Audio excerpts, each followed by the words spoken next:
같이했습니다. 사랑하는 우리 빛과 소금의 성도 여러분, 오늘 설교는 이 교회 담임 목사인 제 마음에 가지고 있었던 이야기를 우리 여러분 집사님들, 김 집사님, 이 집사님, 박 집사님, 우리 목자님들, 우리 성도님들 한 분 한 분하고 만나서 제가 얘기 드리고 싶었던 내용을 오늘 말씀을 근거로 해서 여러분께 나누려고 그럽니다. 저는 여러분들이 우리 교회를 다니시면서 신령한 것에 대해서 모르기를 원치 않습니다. 다시 한번 이야기 드립니다. 여러분 개인에게 하는 이야기로 들으시기 바랍니다. 여러분들이 교회는 다니시면서 신령한 것에 대해서 모르기를 저는 원치 않습니다. 알기를 원한단 말이에요. 신령한 것에 대해서. 교회에서 가지는 모든 예배들이 있어요. 어떤 종류의 예배들이 있는 건 여러분이 우리 주보를 보시면 다 알고 있어요. 예배들이 있고 모임들이 있고 행사들이 있고 프로그램들이 있는데 이 모든 것들이 사실 영적인 것이 그 바탕에 다 깔려 있어야 된단 말이에요. 예배는 물론 여러분들이 영적인 것이다라고 생각을 하지만 예배는 영적인 것임에도 불구하고 내가 영적이지 않으면 예배가 영적인 것이 안 되는 겁니다. 우리가 말씀 공부를 하고 있으면 그게 영적인 것인가? 그 말씀이 전혀 내 삶 가운데 나타나지 않으면 그건 영적인 것이 아니에요. 말씀은 배웠어요. 근데 그건 영적인 것이 아닌 거가 되는 거예요. 교회에서 무슨 프로그램을 하고 행사를 치러도 마찬가지예요. 만약에 영적인 것이 기본적으로 깔려있지 않은 상태에서 교회에서 행하는 어떤 것들, 우리가 예배에 참석을 한다든지 모임을 가진다든지 목장을 가진다든지 프로그램을 가진다든지 어떤 행사를 가지게 되든지 이게 영적인 것이 밑바탕에 깔려있지 않으면 이건 아무 의미 없는 것이다 하는 것을 제가 집사님께 말씀드리는 거예요. 당신에게 지금 말씀드리는 거예요. 이 말은 내가 하는 신앙생활에 의미가 있기를 원하고요, 그리고 또 내 신앙생활이 재미있는 신앙생활 되기 위해서는, 여기 재미있다는 것은 우리가 감정적으로 재미있다는 게 아닌 거예요. 지금 제가 재미있다는 거는, 감정적으로 재미있는 것은 그냥 나가서 게임하는 건 재미있을 수 있어요. 그러나 예배를 게임하듯이 감정적으로 재미있어 할 수는 없는 거예요. 근데 내 속에 신령한 것이 깔려있고 영적인 자세가 되면은 예배가 재미있어지는 거예요. 신앙생활이 재미있어진단 말입니다. 이걸 여러분께 지금 말씀을 드리려고 그러는 거예요. 그래서 내 영적인 삶이 정말 재미있어지고 의미를 갖기를 원하면은 그냥은 안 되고 집사님이 영적인 것에 관심을 가지셔야 됩니다. 영적인 것에 정말 관심을 가지셔야 되고 영적인 것에 대해서 좀 더 넓게 알려고 마음을 가지시고 좀 더 깊게 들어가 보려고 관심을 가지셔야 재밌어진단 말이에요. 아멘입니까? 내가 하나도 관심은 기울이지 않으면서 하나도 내가 깊이를 파보려고 하지도 않으면서 예배가 재미없다는 건 여러분 잘못인 거예요. 내가 교회에 왔는데 은혜를 못 받는다. 왜 못 받는가 하면 내가 관심이 없으니까 은혜를 못 받는 거예요. 관심을 가지고 더 깊게 들어가 보려고 애를 쓰고 목사님이 뭐라고 가이드를 해주는가 그 가이드대로 따라가 놓으라면은 이게 재밌어지는 거예요. 뭐든지 우리가 일을 할 때 어떤 거를 하더라도 처음부터 재밌어서 하는 사람 별로 없어요. 근데 하다가 보니까 점점 알아가니까 재미있는 거예요. 수학을 공부를 할 때 처음에 재미없어. 근데 수학을 공식을 몇 개를 더 알고 나니까 가르치는 것도 이해가 되니까 이게 점점 더 수학이 재미있어지는 거예요. 과학이 그래요. 역사가 그래요. 그걸 알면 알아갈수록 재미있어지는데 관심도 가지지 않고 알아가지도 않고 넓게 이해하려고 하지도 않고 그런 가운데서 내가 신앙생활이 재미있어진다? 천만에요. 천만에. 그럴 수가 없는 일이라는 말이죠. 근데 제가 왜 이런 이야기를 꺼내는가 하면 제 속에 있는 이야기를 지금 하고 싶다고 얘기했잖아요. 제 마음 가운데 아무개 집사님께 정말 제 이야기를 하고 싶은데 차마 면전에서 못하겠어. 그래서 제가 공적으로 지금 여러분 한 분 한 분에게 드리고 싶은 이야기를 공식적으로 지금 드리는 거예요. 현재 우리 교회 더 구체적으로 얘기하면은 여러분들의 신앙생활의 모습을 보면은 영적인 것에 거의 관심이 없는 모습이란 말입니다.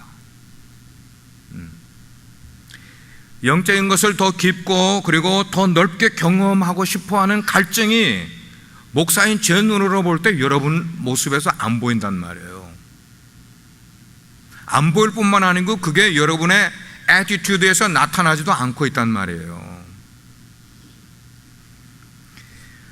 이거를 우리가 표현해서 뭔가 영적으로 깊은 잠 속에 빠져 들어가고 있다, 지금 그렇게 표현을 하는 겁니다. 우리 교회가 영적인 잠을 자고 있는 모습이 각각 요소에서 어떤 각도에서 여러 가지의 모습으로 지금 드러나고 있어요. 우리 교회가 잠을 자고 있는 그런 모습, 영적으로 잠을 자고 있는 모습.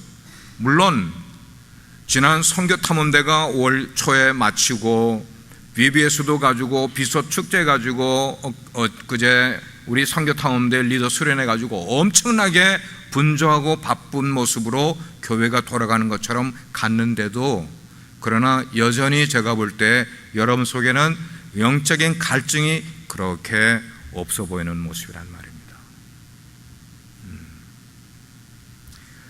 제가 왜 이런 걸로 몇 가지를 감지를 했는가 하면 우리가 드리는 주일 예배에 생명력이 없어 보여요. 우리가 찬송을 부를 때 세상 사람들은 찬송의 가사의 내용을 잘 몰라. 그 가사가 이렇게 보면 세상 사람들이 그거를 이해합니까? 그러면 이해 못할 내용들이 많아요. 근데 우리는 알아요, 몰라요? 가사의 내용을 압니까, 모릅니까? 다 같이 압니까? 예, 알아요.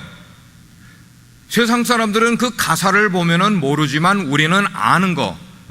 근데 아는 그 내용 속에 있는 영적인 것들이 찬송을 부를 때 기쁨으로 나와야 되는데 찬송은 부르는데 기쁨은 없는 거야.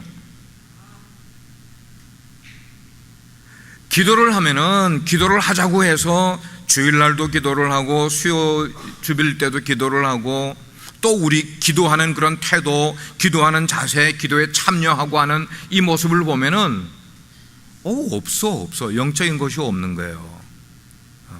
그냥 마지못해 우리 교회에서 가지는 시간이니까 그 시간 가운데 누가 이끌어가면 그냥 같이 머리 숙이고 손 모으고 기도를 하는데 내 마음이 그 기도 속에서 아버지 하나님과 펠로십, 릴레이션십, 커뮤니케이션, 이게 없는 거예요.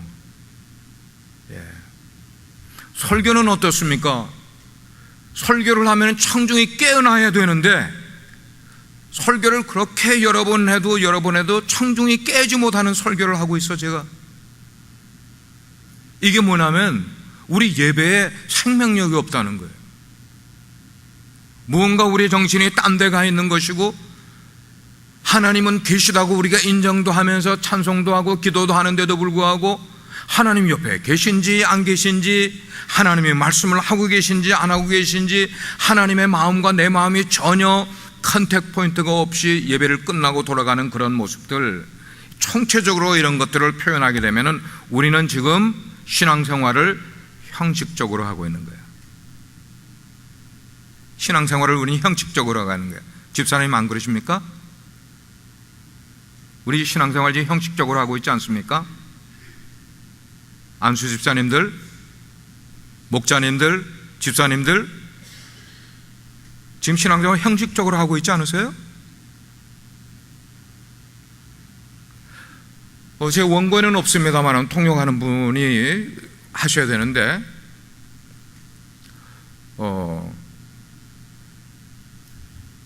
같은 플랜트가 자랄 때에도 온상 속에 있는 플랜트는 온도와 햇빛과 물과 이런 거를 그대로 다 공급을 잘 해줘. 그러니까 가만히 있어도 온상 속에서 있기만 하면은 그냥 잘 자라는 거예요. 근데 온상 밖에 있는 풀은 하나님이 비를 주셔야만, 하나님이 햇빛을 주셔야 되고 따뜻한 분위기를 만들어 주셔야만 이게 잘 자라는데, 그게 없으니까 온상 밖에 있는 잡초들은 그야말로 굉장히 강한 거예요. 뭐 하기 위해서요? 서바이브 해야 되니까, 생명을 유지해야 되니까 강한 거야. 여러분들은 온상 속에 있는 거예요. 지금 온상 속에요. 신앙생활을 온상 속에 들어온 상태 속에서 신앙생활을 하니까 뭐 물도 주고 햇빛도 주고 온도도 맞춰주고 뭐든지 다 서포트 해주니까, 그런데도 가끔 장 목사는 여러분들이 이민생활하는 것이 원래 여기서 사는 사람들보다는 어려운 삶을 살고 계신 것을 제가 아니까, 이민 목회를 오래 하다 보니까 여러분들을 좀 격려하고 위로하고 이런 설교를 하다 보니까 여러분들이 지금 온상 속에 계신 것을 모르시는 것 같아.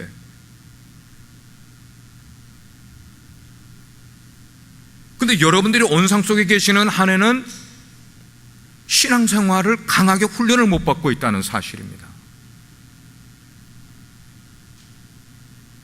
다 알아주기 원하고요,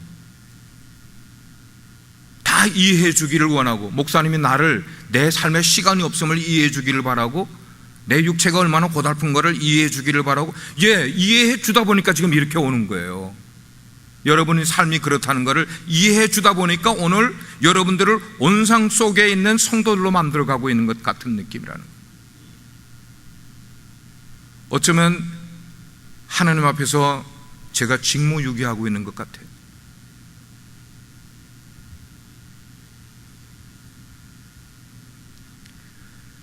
이런 상태를 조금 여러분께 이야기를 드리면서, 이런 상태로부터 영적으로 우리가 회복하기 위해서는 교회적으로 반드시 신령한 것에 대한 깨달음이 일어나야 된다는 것입니다.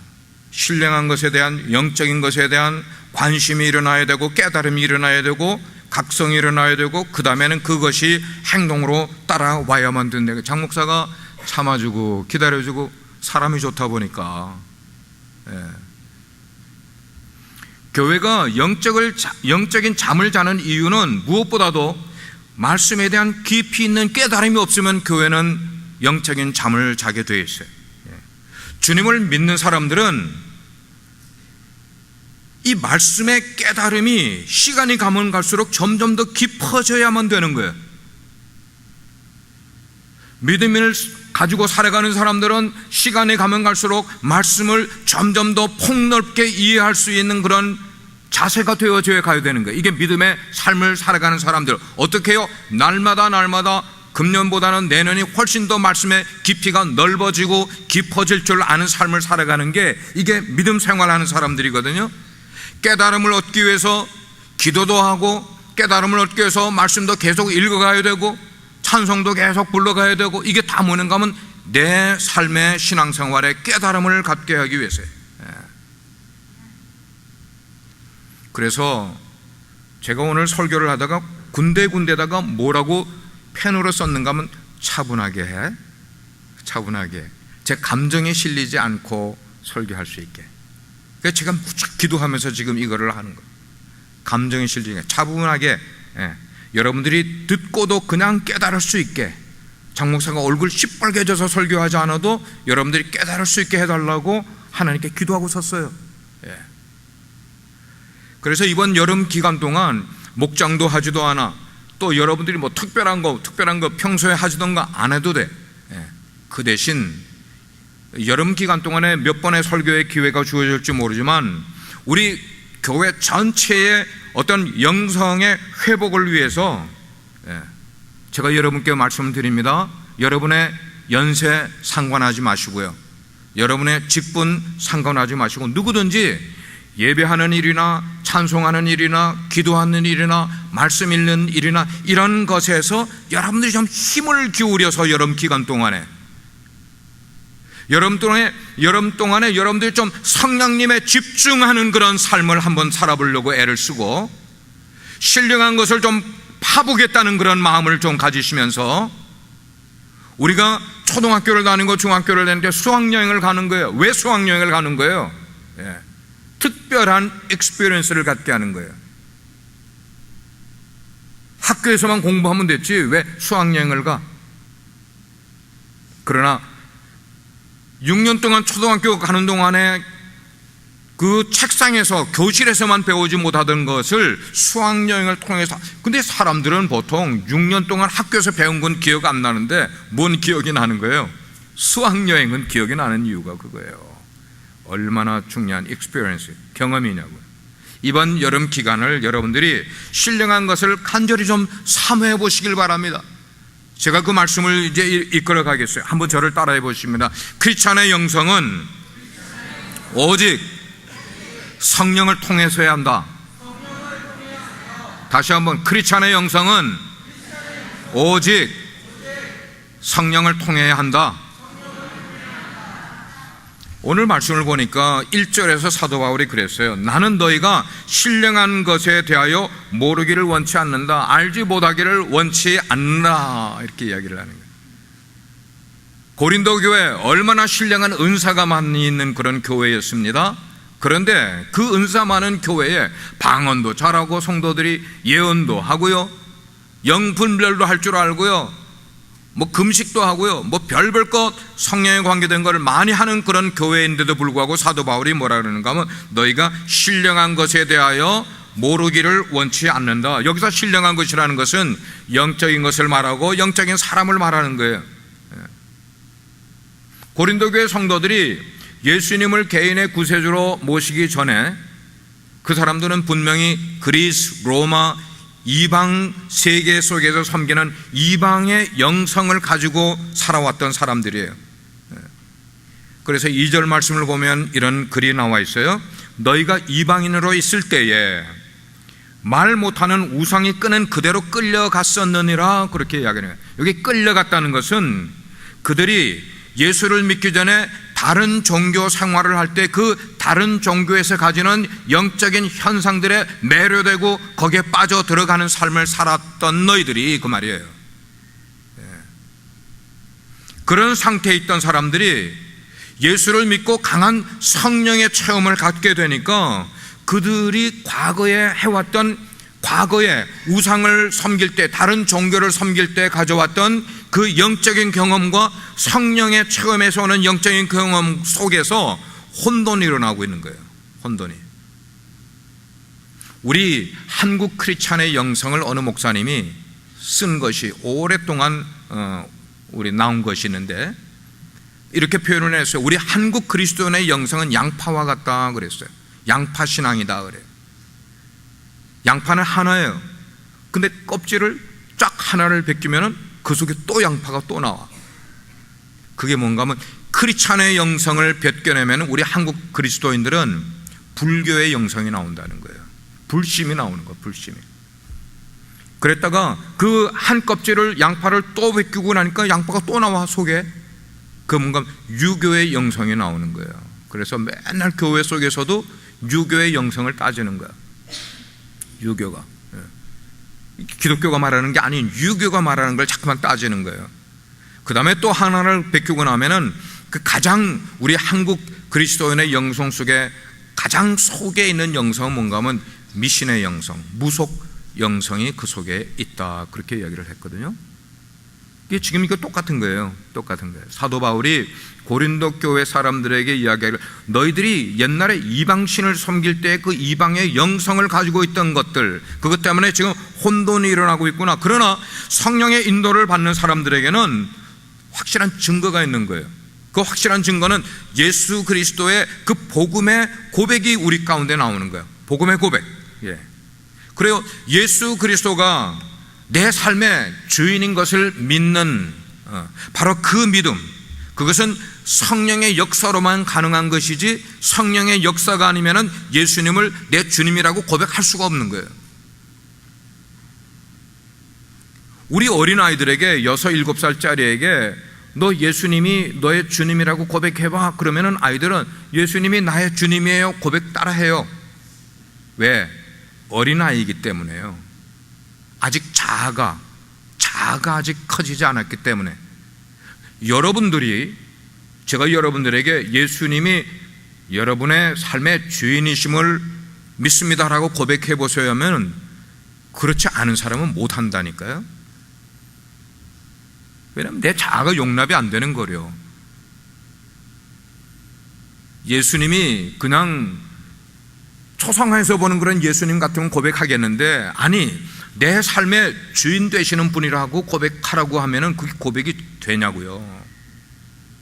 그게 말로 고백되는 일이 아니잖아요. 근데 일부 고린도 교회의 성도들 가운데는 자기 자신들만 신령한 사람들이고 자기 자신들만 성령의 사람들이라는 이 영적인 교만을 갖고 있는 사람들이 나와. 그 사람들이 11장에 나오는 사람들.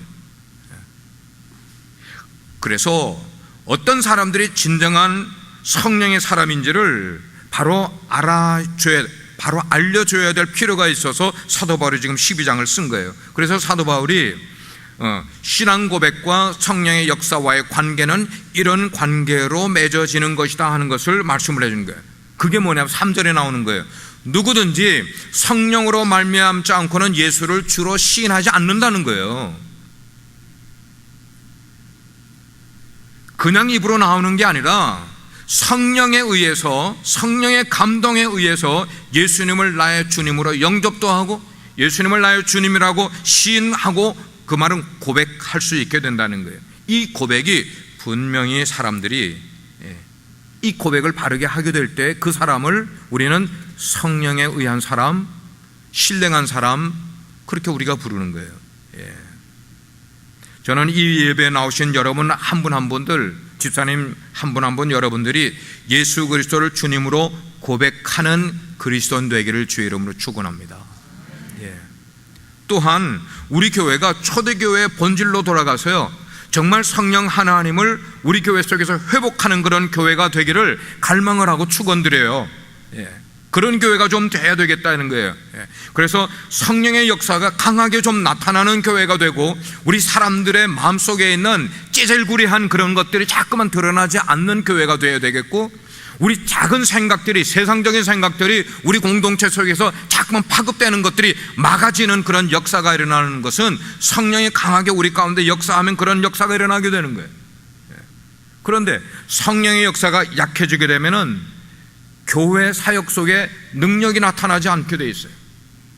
성령의 역사가 약화되게 되면은 복음 증거가 없어지는 거예요. 점점 예수의 증인의 삶을 살아가는 사람이 교회 속에서 점점 줄어드는 거예요. 성도 모든 사람들이 향방을 모른 채로 방향을 잃어버린 삶을 살아가는 그런 모습들이 등장하게 되는 거. 어떻게 되면요, 성령의 역사가 약화되게 되면은 교회 속에서.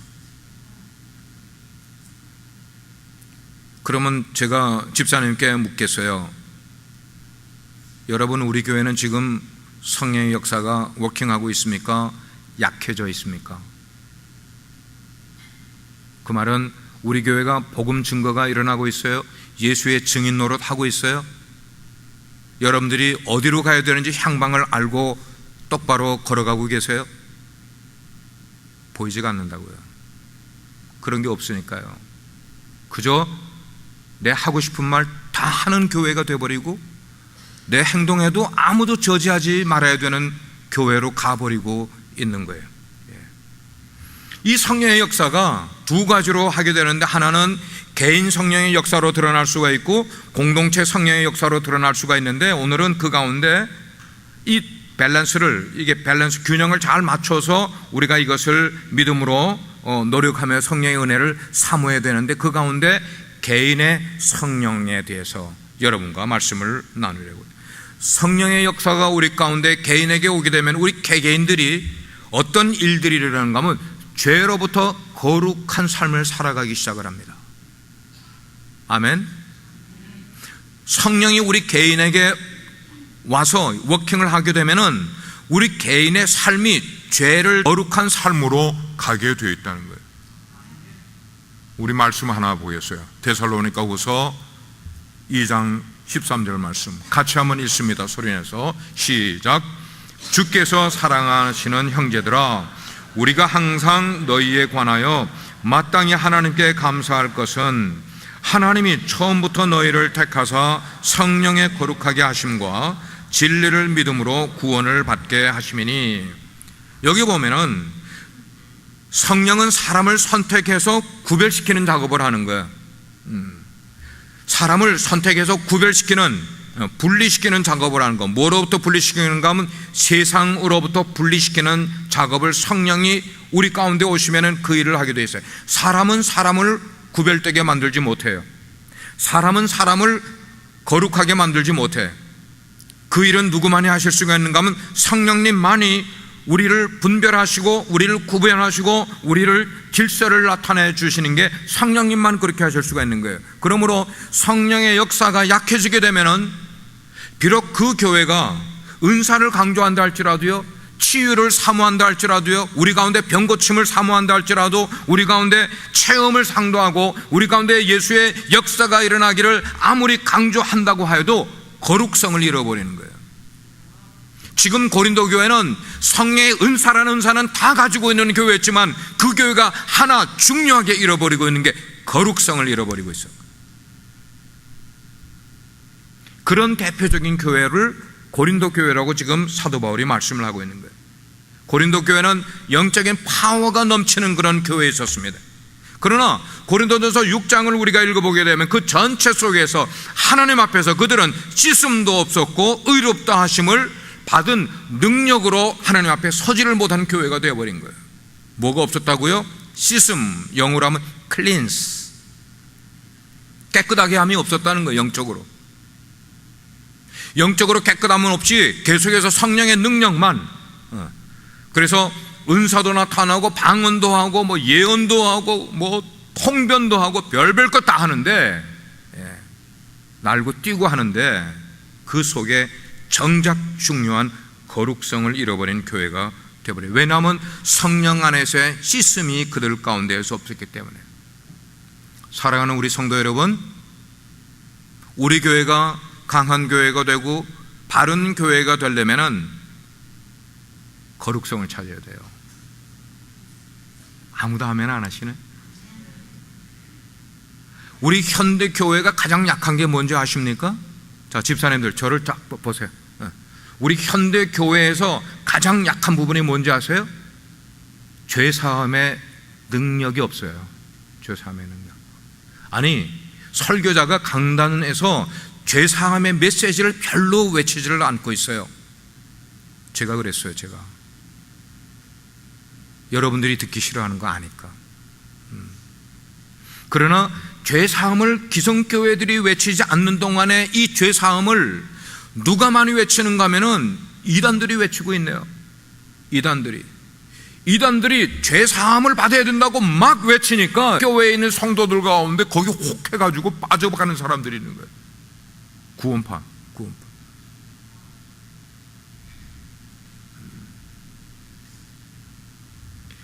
제가 하나님 앞에 직무유기를 하지 않기 위해서 이 말씀을 여러분과 나누는 거예요. 이단들이 죄사함에 대해서 더 강하게 가르치는데 거기 한번 들어간 사람은 뿅 가버려요. 왜 그런지 아십니까? 죄사함의 기쁨이 얼마나 큰 것임을 그들이 경험해 본 거예요. 교회는 10년 다녔는데도 죄사함을 설교도 하지 않고 죄사함의 기쁨을 말해주지도 않았는데 하니까 죄사함을 이야기해주고 죄사함의 기쁨이 얼마나 큰지를 우리로 하여금 경험하게 만들어. 어린아이들이 뭔가 이렇게 잘못을 저질렀어요.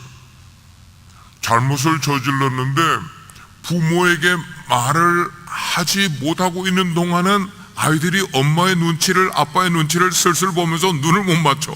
왜냐하면 자기가 잘못한 게 있으니까 눈을 못 맞추는 거야. 똑같은 모습으로 우리가 신앙생활을 하고 있는 거예요. 하나님 앞에 정면으로 눈을 못 맞추는 신앙생활을 하고 있는 것 같아요. 왜? 내 속에 있는 죄를 하나님께 고백을 하지 않고 있으니까. 내 죄를 하나님 앞에 드러내지 않고 용서를 받지 못한 상태이니까 하나님과 영적인 눈을 맞추지 못하고 살아가고 있는 것 같아요.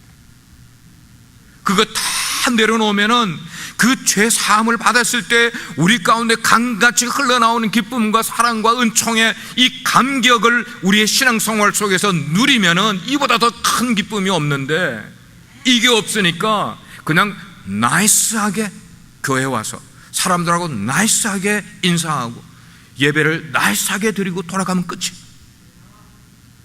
아니에요.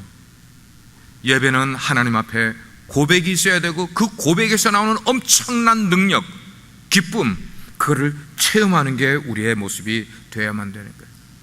그런데 우리가 교회를 통하여서 확실히 배워야 할 것을 배워야 되는데, 이거를 우리가 잘 못하고 있는 거예요. 솔직히 우리들의 신앙생활 들여다보자고요. 여러분 각자, 우리 집사님들, 여러분들 각자의 신앙을 한번 들여다보시자고요. 현재 우리의 신앙생활 가운데 꼭 알아야 될 거 알고 지금 신앙생활 하시냐고요. 모르고도 그냥 하시잖아요. 왜? 참석하니까, 예배에 참석하고 돌아가고 또 참석하고 돌아가고, 모르고도 신앙생활 그냥 하는 거예요. 거기는 별로 관심도 없어. 가르쳐 주려고 해도 거기에 어텐션도 하지도 않고 관심도 없어. 뭐에 관심이 있느냐?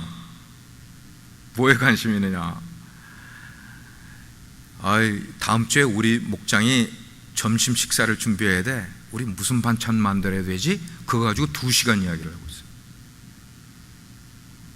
우리의 관심은 그래요. 성가대가 오늘 찬양을 하는데 누가 틀렸어, 어느 파트가 틀린 거 알아? 뭐 그거 가지고 대화를 하고 있어. 오늘 목사님 설교에서 그거는 안 맞는 얘기를 하는 것 같아. 이런 것들이 우리의 마음에, 우리의 대화에, 우리의 생각 속에 이런 것들이 별 아무런 나에게 유익이 되지 않는 것들이 시간을 거기 들이고 있고, 우리의 관심을 들이고 있고, 진짜 우리 내 신앙생활에 성령이 가져다주는 은혜와 역사를 경험해야 될 것은 모르기도 하고 관심도 없고. 우리 형제자매님들이요, What shall we do? 어찌해야 됩니까? 이런 어리석음이 현대 크리스찬의 신앙을 점점 더 약하게 만들어가고 있고 영적으로 잠들게 하고 있는지, 이런 것들이 우리 속에 지금 수두룩하단 말입니다. 수두룩한 거예요. 좀 예수를 믿으면은 말씨도 달라져야 되겠고, 생각하는 것도 달라져야 되고, 태도도 달라져야 되고. 그런데 솔직히 너무 어린애 같아요. 너무 유치해.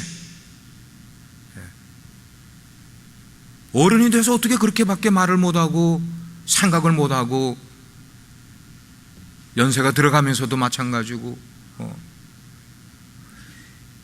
우리는 정말 하나님 앞에서 절제할 것을 절제해야 되고, 가려해야 될 것을 가려해야 되고, 조심해야 될 것을 조심하면서 살아가는 게 교회 공동체 속에서 이루어지는 그런 일들인데, 이게 가치관이라고 이야기를 해요. 팀 컬러 목사님이 그런 이야기를 했어요. 당신이 복음의 사람이 되었다면 가치의 전환이 이루어집니다, 이렇게 이야기했어요. 진짜 복음이 우리 가운데 들어가면 가치관이 변한다는 거예요. 19살까지 세상에서, 집에서도 사회에서도 그냥 망나니 같이 놀던 아들이 군대 가서 2년 반을 지나고 왔는데 완전 딴 사람이 됐어?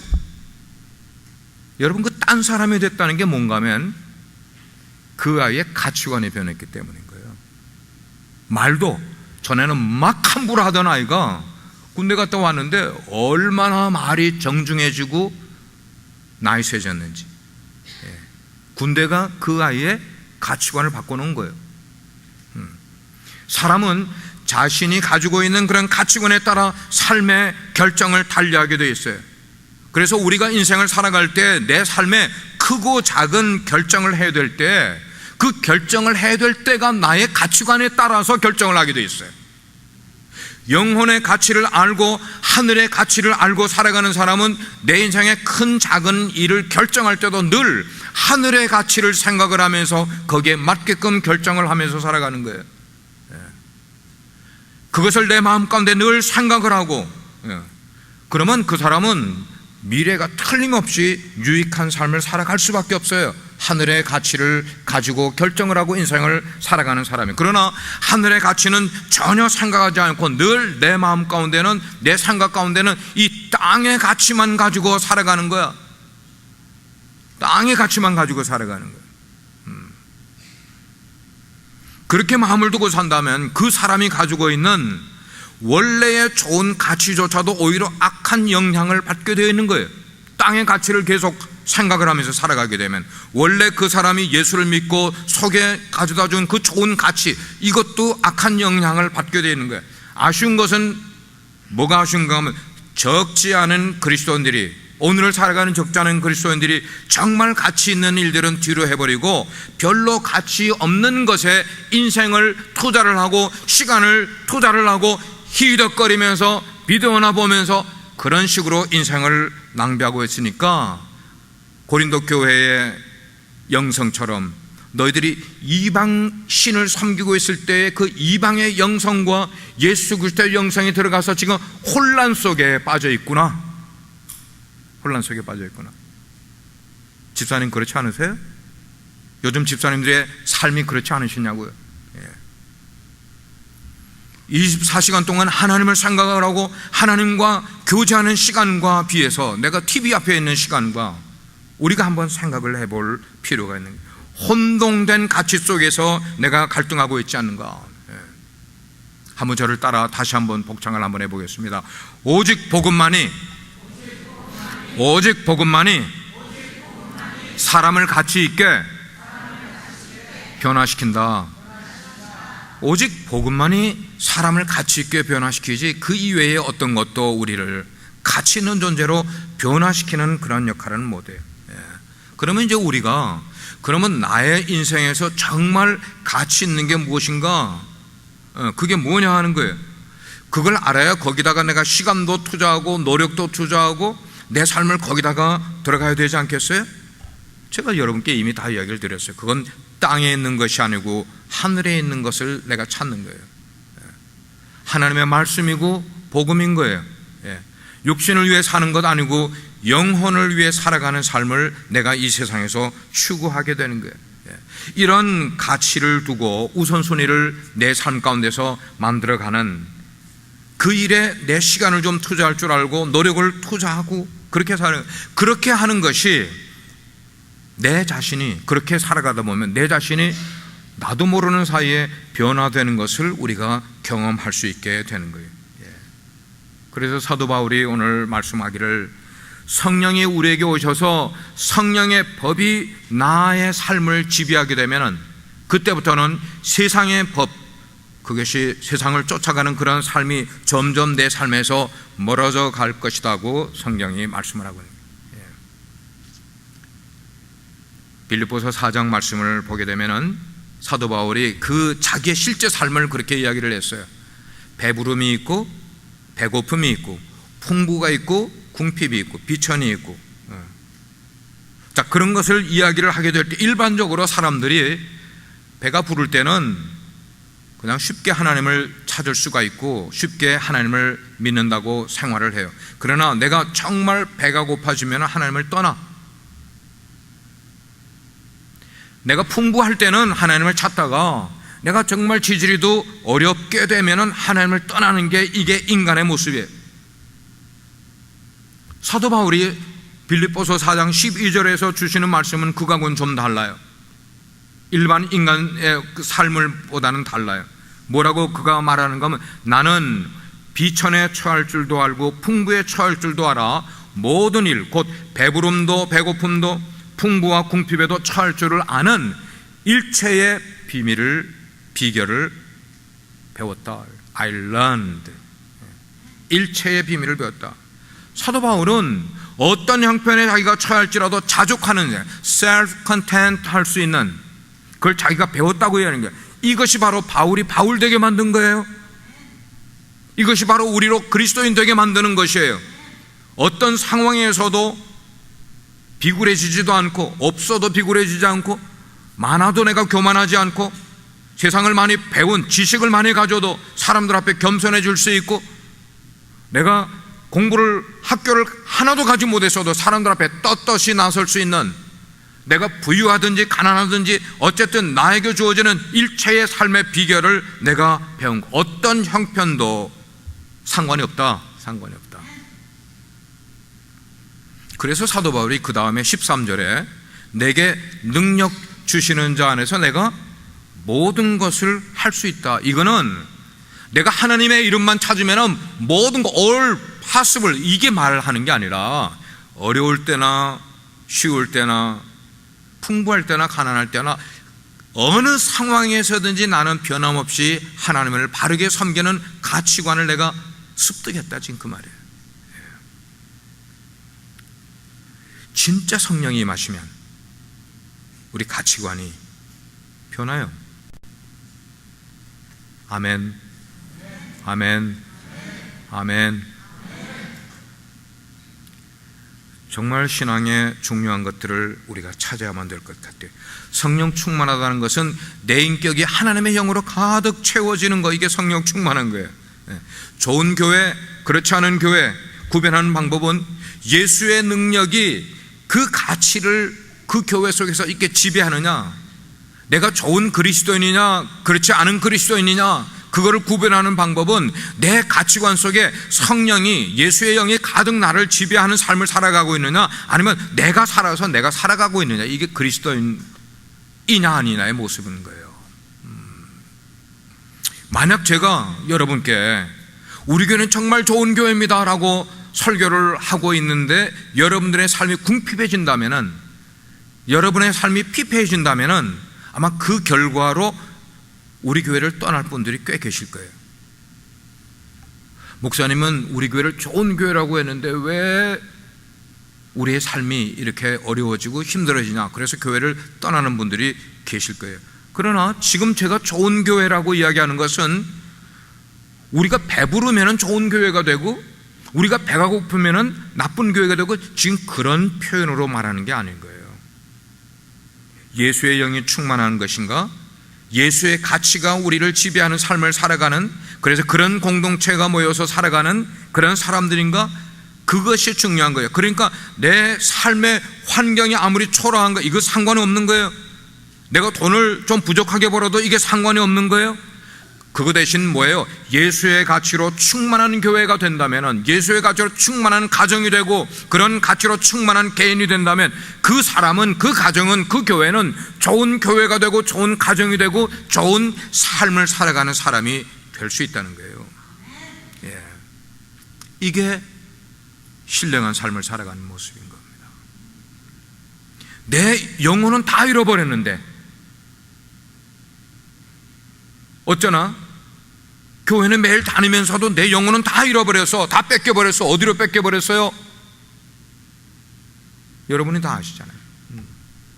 그리고 내 육신은 편하고 육신은 배부르고 건강하다면 무슨 소용이 있겠습니까?